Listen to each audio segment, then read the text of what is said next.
محمد رب ارض عنا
أحسن تدبير الكائنات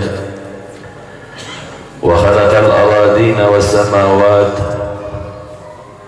وأنزل الماء من المعصرات وأنشأ هبا والنبات وقدر الأرزاق والأكوات وعثاب على أعمال الصالحات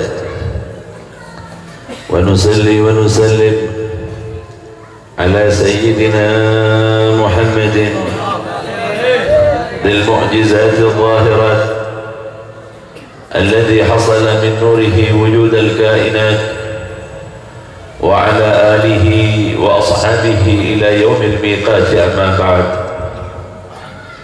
أيها الأخوة رحمكم الله، alhamdulillah, segala puji bagi Allah Subhanahu wa ta'ala yang memberikan kesempatan kepada kita untuk duduk bersama bersalawat kepada baginda Rasul sallallahu alaihi wa alihi wasallam.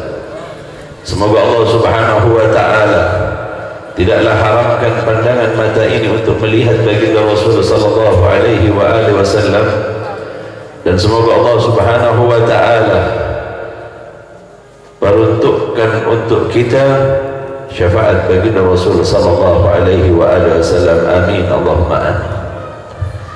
Di dalam kitabnya Muhammad Insanul Kamil,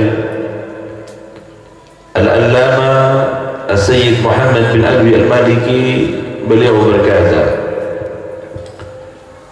wa in qultu inna Allah ta'ala khalaqahu nuran mutanaqqilan min al-anbiya wa fi safa'in nur ma yughni an at-tathhir al-hissi. Kukatakan, sesungguhnya Allah Subhanahu wa ta'ala menciptakan cahaya muntaqilan yang kemudian berpindah dari para nabi kepada nabi yang berikutnya. Sejak Allah Subhanahu wa ta'ala letakkan cahaya pada diri Nabi Allah Adam alaihi salam, berpindah cahaya ini kepada Nabi Allah Sith alaihi salam, hingga sampai kepada Nabi Allah Nuh, hingga sampai kepada Abul Anbiya Nabi Allah Ibrahim alaihi salam. Maka kemudian cahaya kenabian baginda Rasul dipindahkan kepada Nabi Allah Ismail alaihi salam, yang kemudian oleh orang-orang Yahudi mereka mengatakan bahwa cahaya kenabian terakhir ada pada diri mereka, akan tetapi Allah persembahkan itu untuk baginda Rasul sallallahu alaihi wa alihi wasallam. lam yakun kafiya fi tadhhiril batil. Ketika Allah Subhanahu wa ta'ala menyuruh malaikat Jibril untuk membersihkan apa yang ada pada diri Nabi, pada diri baginda Rasul sallallahu alaihi wasallam, hajjus syaitan atau tempat syaitan yang ada pada setiap manusia. Allah Ta'ala ni akan beri makhluk senyamanan manusia, ini makhluk terakhir, makhluk yang paling hebat yang diciptakan oleh Allah Subhanahu wa ta'ala adalah manusia. Namun Allah Subhanahu wa ta'ala tak kalah menciptakannya, Allah juga memberikan ujian kepada manusia dengan meletakkan hajjus syaitan pada diri manusia. Sampian kekafirna saja makhluk manusia kak ma'abai kak ia pada hajjus syaitan, di mana syaitan bisa mengganggu kita dan membisikkan kepada hati kita untuk melakukan perbuatan tercela. Mon kala sampean bergaula akalla, maka akal kemudian ditunggangi oleh syaitan, maka kemudian apa yang kita lakukan terjerumus kepada apa yang dilarang oleh Allah Subhanahu wa ta'ala. Hajjus syaitan inilah yang kemudian diambil oleh malaikat Jibril pada diri baginda Rasul sebagai manusia yang memiliki sisi kemanusiaan sebagaimana kita. Gusti Rasul manusia tapi tak pada dan manusia kebanyakan tak pada. Ketika baginda Rasul berdiri di tempat yang keras, baginda Rasul meninggalkan bekas pada telapak kakinya. Berat jasa Gusti Rasul. Ketika terjadi Fathul Makkah, baginda Rasul mengutus beberapa orang sahabat untuk menghancurkan berhala-berhala yang ada. Pada situng berhala yang kemudian dihancurkan oleh Khalid bin Walid. Padahal berhala kaya jaga bersitung jin, tetapi terpenggal oleh Khalid bin Walid karena keberanian dari Khalid bin Walid. Sedangkan baginda Rasul sendiri membersihkan berhala yang ada di sekitar Ka'bah dan apa-apa yang ada di dalam Ka'bah. Kakabirna bersih.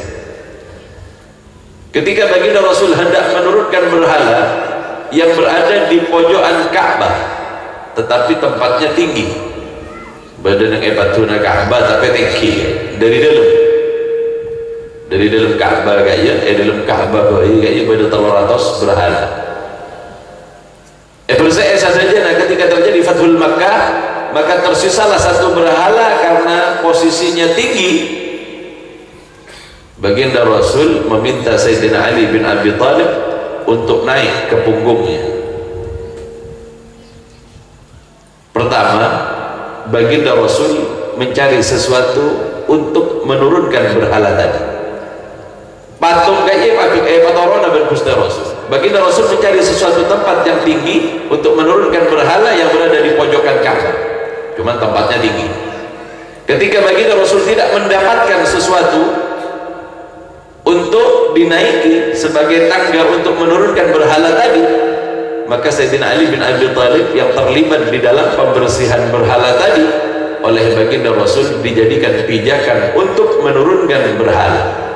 Wahai Ali, duduklah di sini, aku akan menurunkan berhala tadi.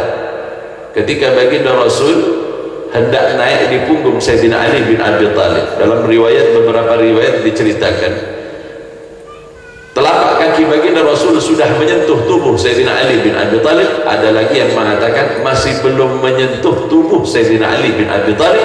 Sayyidina Ali sudah gemetar tubuhnya karena beratnya jasad baginda Rasul sallallahu alaihi wasallam, sehingga berkeringat Sayyidina Ali bin Abi Thalib.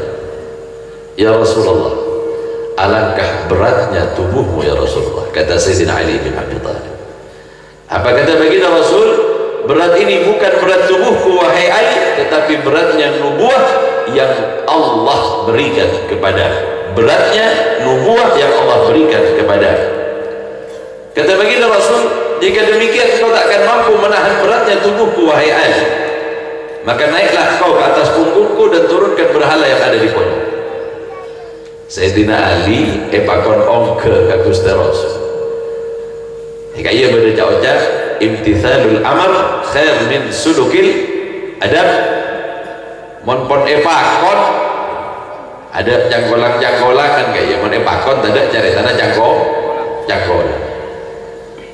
Biar ring tuan minta tidak saboran orang ngajar kayak tak kasokan sampai celah tahu kita ngaring tuan minta tidak biar tanda nega tidak kayak benih orang ngajar benih maksudnya apa? Pakon sampai bila mau pakon kalakon meski bentuknya seperti itu bukan sebuah su'ul adab, bukan kekurangan ajaran, tidak, tetapi karena perintah. Itu sebab Sayyidina Ali langsung naik di punggung baginda Rasul sallallahu alaihi wasallam, di pundak baginda Rasul sallallahu alaihi wasallam. Ketika aku berada di pundak baginda Rasul sallallahu alaihi wasallam, sesuatu yang aneh terjadi kepadaku. Ketika aku berdiri di atas tubuh baginda Rasul sallallahu alaihi wasallam, aku melihat alam semesta sedemikian dekatnya. Bintang, bulan seolah-olah seandainya aku akan menyentuhnya, niscaya aku dapat menyentuhnya. Debuna Sayyidina Ali, kata Sayyidina Ali seperti itu. Dan kuperhatikan di seluruh alam semesta semuanya bersujud kepada orang yang berada di bawah telapak kaki. Seluruh alam semesta bersujud kepada orang yang berada di bawah telapak kaki. Taulah aku bahwa tubuh baginda Rasul tak semisal dengan tubuh manusia kebanyakan, di mana jika ia berdiri baginda Rasul seolah-olah alam semesta adalah sesuatu yang dekat kepada baginda Rasul sallallahu alaihi wasallam. Ketika aku turun, aku melihat tanda kenabian di pundak baginda Rasul sallallahu alaihi wasallam. Nah, baginda Rasul ini adalah cahaya yang Allah pindah dari Nabi Allah Adam sampai kepada baginda Rasul melalui Nabi Allah Ibrahim alaihi salam. Itu sebab baginda Rasulullah yang dimaksudkan oleh Allah Subhanahu wa taala sebagai nabi terakhir yang diutus, akan tetapi orang Yahudi tidak mempercayai. Thumma inna marratal ula lam takun kafiyah fi tadhhiril batin. Maka hadus syaitan yang ada pada diri baginda Rasul sebagaimana manusia kebanyakan memiliki, itu dihilangkan oleh Allah Subhanahu wa taala. Itu menunjukkan bahwa baginda Rasul hendak disucikan secara batinnya, walaupun baginda Rasul adalah manusia yang suci. Dekik sampean pas onik cek songgona kakapian naga iya disucikan bukan karena kotor, sebagaimana baju baru yang kita beli terkadang kita cuci terlebih dahulu padahal tak kotor. Bahasa pengandaiannya pada berkait. Wa yulzamu alaih anna ba'da an-nubuwah kana fihi syai'un yahtaj ila dhalik. Dan ketahuilah, menghilangkan haddus syaitan pada sisi basyariah baginda Rasul sallallahu alaihi wasallam itu sangatlah diharuskan. Kenapa? Karena baginda Rasul akan menyambut yang namanya nubuah dan risalah ketika umur 40 tahun. Kembali baginda Rasul dibedah untuk kedua dan ketiga kalinya. Baginda Rasul sallallahu alaihi wasallam dipersiapkan untuk menerima risalah dari Allah Subhanahu wa taala. Wa huwa munazzahun 'anil adranil basyariyah, sehingganya baginda Rasul dibersihkan dari segala sifat-sifat yang tidak baik yang menempel kepada manusia. Itu baginda Rasul sallallahu alaihi wasallam. Qultu al-ula al-ula li'ilmi al-yaqin, wa thaniya li'ain al-yaqin, wa thalith lihaqq al-yaqin. Sampean bergaula sampai makin kaya ka ilmu yakin kita ada pak sampean ben ilmu yakin umpama na contoh aki betul na carita tentang setong perkara dari sebuah perbuatan umpamanya sampai jeung kaya aja gede ka sampean pagi enalekan apa dengan barzah sampean cuman ngeding dari gaula ngeding dari papana pas saya kata bubat Gusti Rasul sallallahu alaihi wasallam. Kaya ilmu yakin, ilmu yang disampaikan kadangkala di dalam ilmu yakin kita masih belum dapat meyakininya karena tidak melihat secara langsung apa yang disampaikan oleh baginda Rasul adalah kebenaran. Sehingga sampean bergaul kadang asam bejang rasa-rasa sampean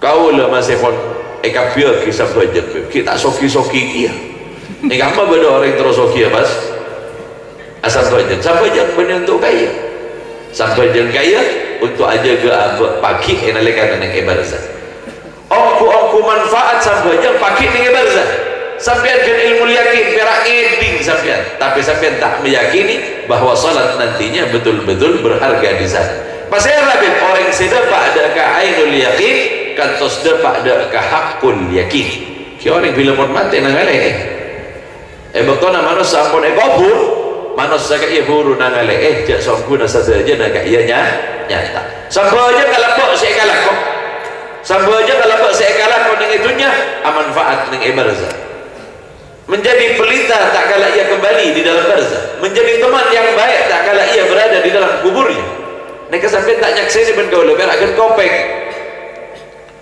ilmu yakin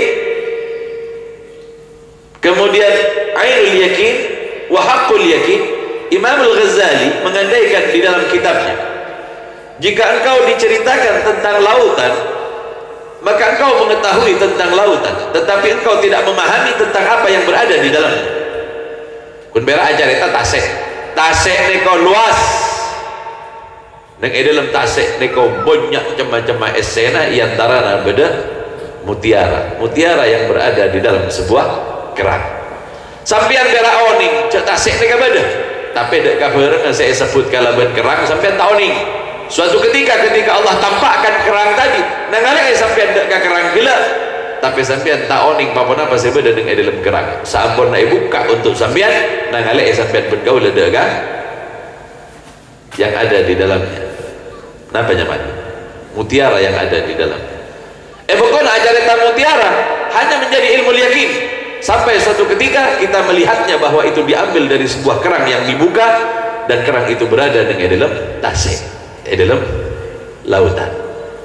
Lepas itu berkaya sampai bergaul ada ke amal tentang surga sampai kan ilmu yakin berak yakin kau lebih beda surga dua mau kemana sampai bergaul masih menghabis dia ke surga gila ongku sampai bergaul menpornang ale surga tak kira toron dari saja dan sampai bergaul kayak pola tak nang ale sampai bergaul sehingga apa senang ale sampai bergaul tak kira dari pasar sampai bergaul parta aja ke masjid sampai bergaul kayak ontong mata panang ale pola ada gimana tak ada on beda orang saya oning cak hakikat bakal mati kakapi montaram ni kuburan pertaja aja ke kuburan kakapi boleh saja ke masjid benda ni kuburan sampai pasar pertaja tak kira beda orang ada ke pasar untung anak tanah alih makanya pasar ramai bola nada tak pada pertaja tentang akhirat sehingga pertaja tentang akhirat buru kakapi dari pasar sampai untung tak pandang alih. Namun perlu untuk sampean bergaulah untuk nangalai perkara-perkara pada berkaya jangan sampai salanjengna ni nak apa tak tutup dari pengetahuan kelak kaya naudzubillah wal iyadu billah. Bagaimana dengan baginda Rasul setelah diambil haddus syaitan ketika telah diambil haddus syaitan maka apa yang dilihat oleh baginda Rasul adalah hakikat seterusnya nasi Abbas berkusti Rasul kaya adalah segala sesuatu tentang apa yang diceritakan oleh Allah Subhanahu wa ta'ala. Bahkan baginda Rasul berkata hampir di setiap bagian bumi 4 jari di setiap bagian bumi malaikat semuanya berdiri ajarak pak 4 jari nengi bumi kaya malaikat saja umpama sampean bergaul dengan malaikat tak kira kayak maksiat parta aja tak kira maksiat nangalai malaikat kabar kata ontong men sampean kelar tak kelar jangan gila sampean bergaul karena tak kelar ngabes perkara-perkara pada berkait.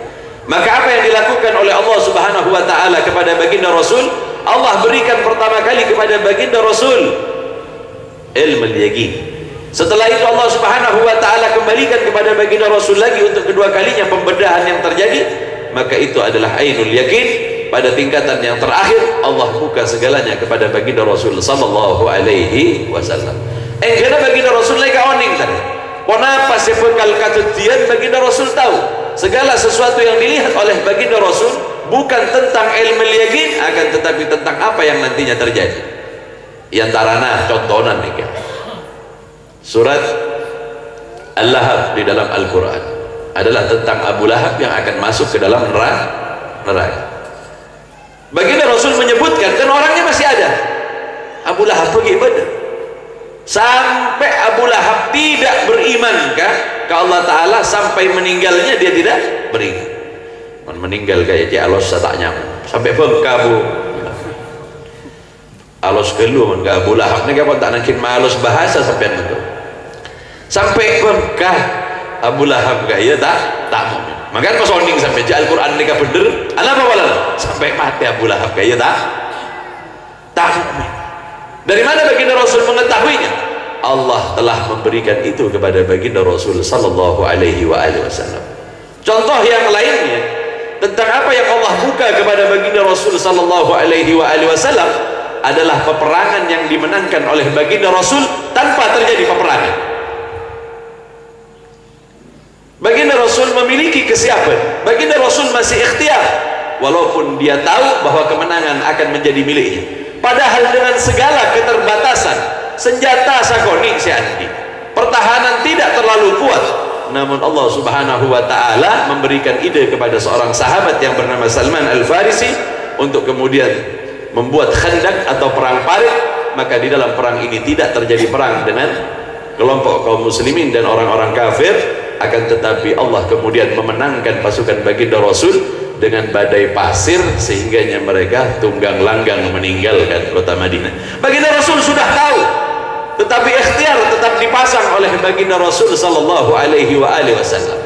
Baginda Rasul berkata, suatu ketika kalian akan menang di dalam peperangan tanpa terjadinya peperangan.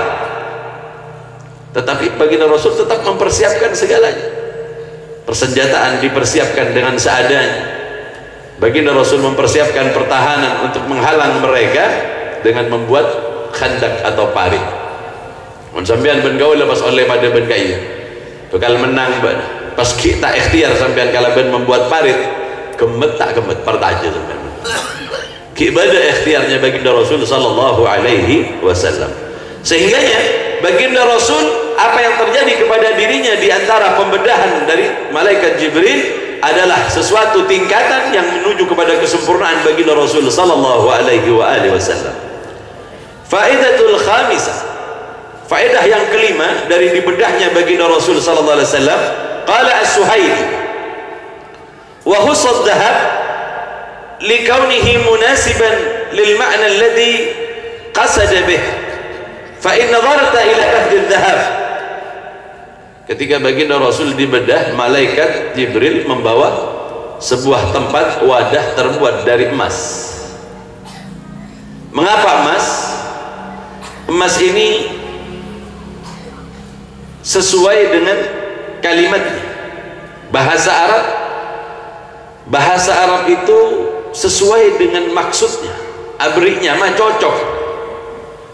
Contoh dalam bahasa Arab kalimat mar'ah itu perempuan, kalau ditaruh di bawah huruf mim dikasrahkan jadi mir'ah, apa artinya?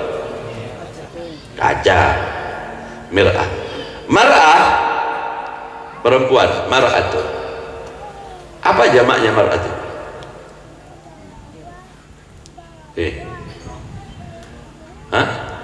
Imro. Ngarang-ngarang bahasa Arab. Orang Indonesia ngarang bahasa Arab. Jangan ngukumin orang Arab, mereka punya bahasa. Apa? Imra'atun, imra'atani. Ayo. Ibu udah tak tanya agak saya lain, tanya agak anak monduk nih kah? Bulan saya monduk nih kah? Saya lain mentah ada nyabok masalah hilang ke kapiu. Boleh tukar ben CV ini ada tak nyambung.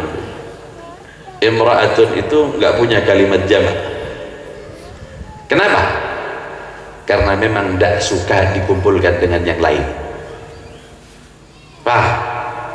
Makanya ekocak imra'atun bebini kaya tak ada jamak apa mak tak ada kalimat jamak dengan dalam bahasa Arab imra'atun kaya karena ring bini tak ada madu telokan pampak tak ada jamak ndak kat tibi berah oleh oning dan ini maksudnya apa cocok antara nyama ben artena cocok zahab artena emas kenapa maksudnya kaya famutabiqun lidzihab para pada ben artinya dihilangkan atau dibersihkan.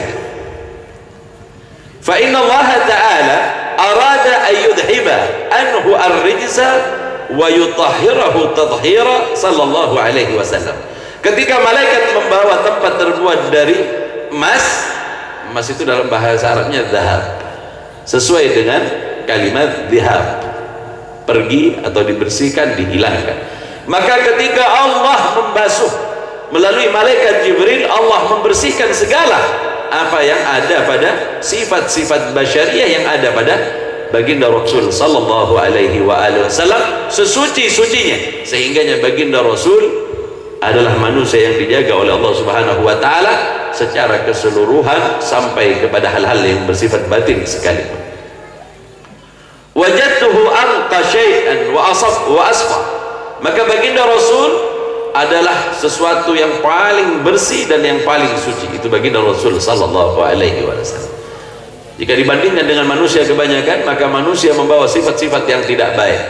Manusia memang diberikan hal-hal yang demikian agar disucikan di dalam tazkiyah, di dalam pencarian dirinya untuk menuju kepada Allah Subhanahu wa taala.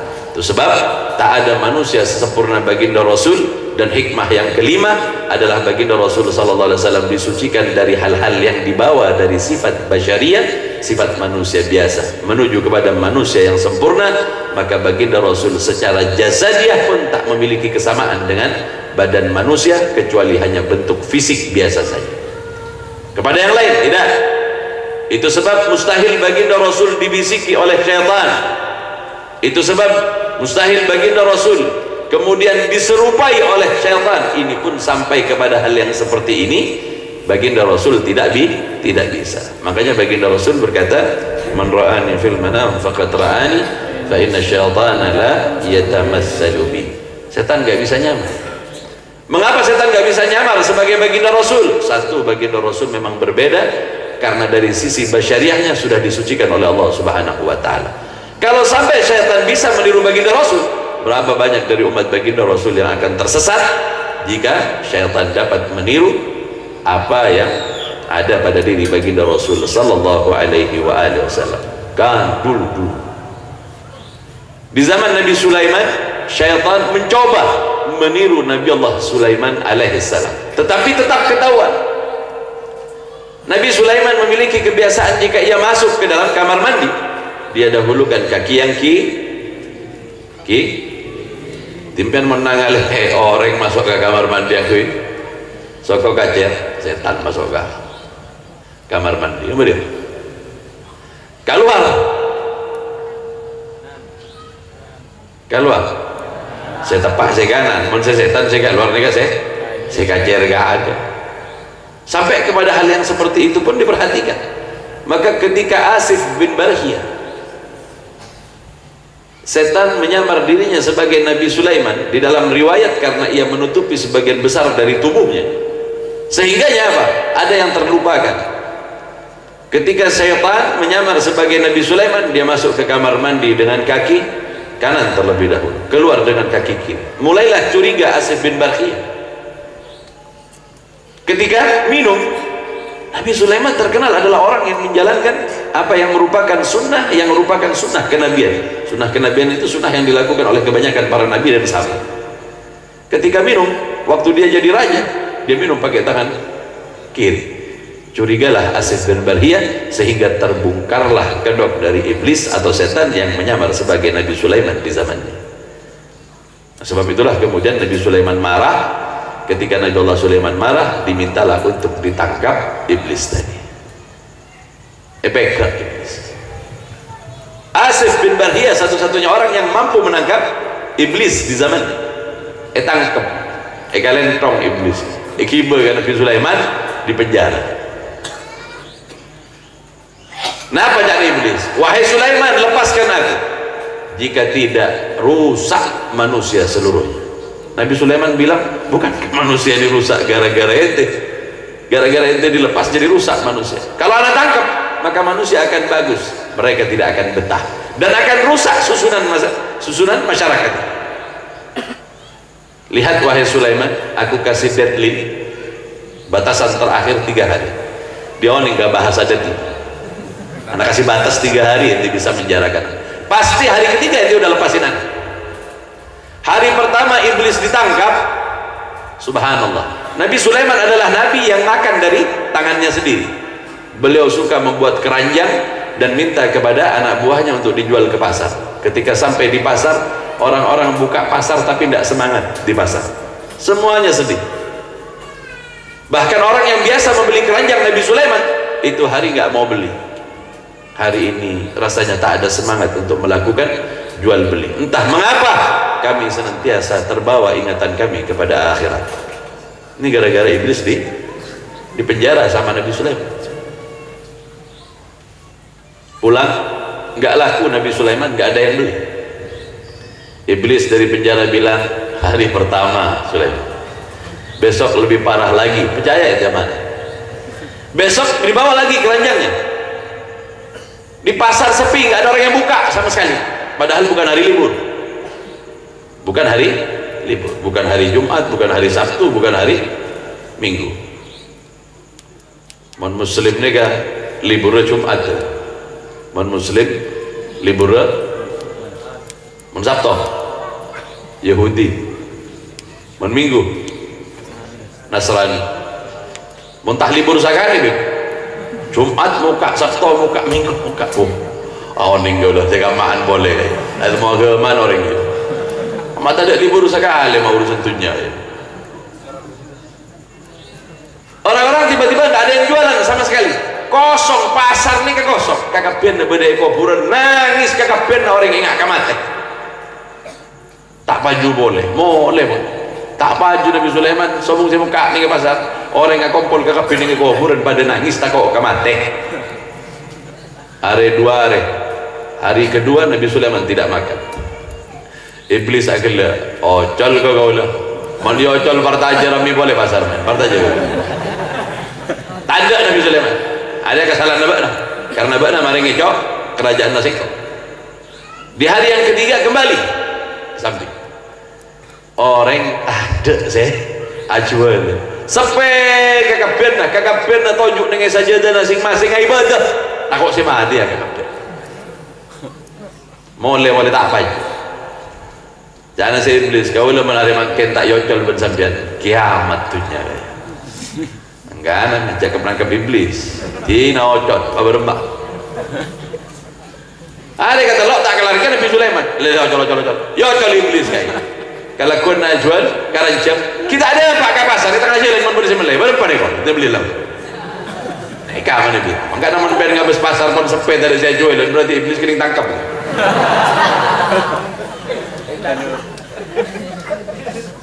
Maka syaitan tidak bisa menguasai baginda Rasul sallallahu alaihi wasallam karena hatu syaitan ada pada diri baginda Rasul. Apa yang dilihat oleh baginda Rasul semuanya nyata. Contoh yang lain yang terakhir, ketika baginda Rasul melewati pekuburan kaum muslimin, maka baginda Rasul mengetahui bahwa orang yang ada di dalam kubur ini sedang mendapatkan siksaan dari Allah Subhanahu wa taala. Sehingganya baginda Rasul mengambil pelepah kurma dan memecahnya menjadi 2 dan diletakkan di 2 kuburan yang berbeda. Baginda Rasul mendengar bahwa keduanya sedang disiksa. Kata baginda Rasul, tidaklah mendengar siksaan dari orang yang ada di dalam kubur kecuali orang-orang yang memang diberikan oleh Allah Subhanahu wa taala ainul haqiqah atau penglihatan yang nyata, dan mereka para binatang yang lari apabila mendengar ahli kubur sedang disiksa. Sedangkan kita tidak melihat itu. Kita hanya meyakini adanya siksa neraka dan adanya nikmat kubur, tapi melihat tidak. Sampean bergaul dengan aleh. Parta aja tak kira kakamaan sampean. Tak berdiri masjid malol oleh 5 ton sampean. Ontong tak nangale. Agaknya itu yang diberikan oleh Allah Subhanahu wa taala kepada baginda Rasul sallallahu alaihi wasallam, sehingga nyatalah segala sesuatu pada diri baginda Rasul dengan adanya pembedahan kepada baginda Rasul sallallahu alaihi wasallam.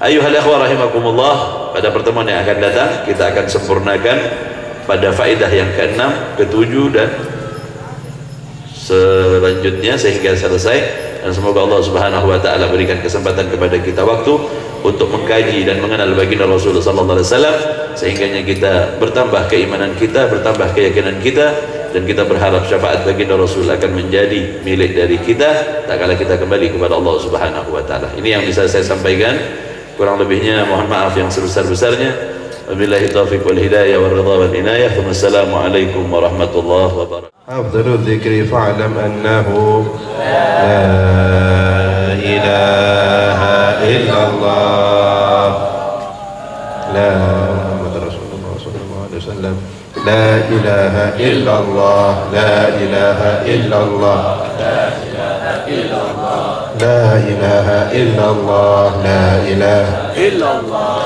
la ilaha illallah la ilaha illallah la ilaha illallah la ilaha illallah la ilaha illallah la ilaha حبا في السرائر قد دعا لمديه صفوة ربنا وهدانا وإذ امتزجنا بالمودة ها هنا نرفع أيدي فكرنا ورجانا للواحد الأحد العلي إلهنا متوسلين بمن إليه دعانا مختاره وحبيبه وصفيه زين الوجود به الإله حمانا يا ربنا يا ربنا يا ربنا بالمصطفى اقبلنا أجب دعوانا أنت لنا يا ذخرنا في هذه الدنيا وفي أخرانا أصلح لنا الأحوال واغفر ذنبنا ولا تؤاخذ ربي إن خطانا واسلك بنا في نهج طه المصطفى ثبت على قدم الحبيب وضع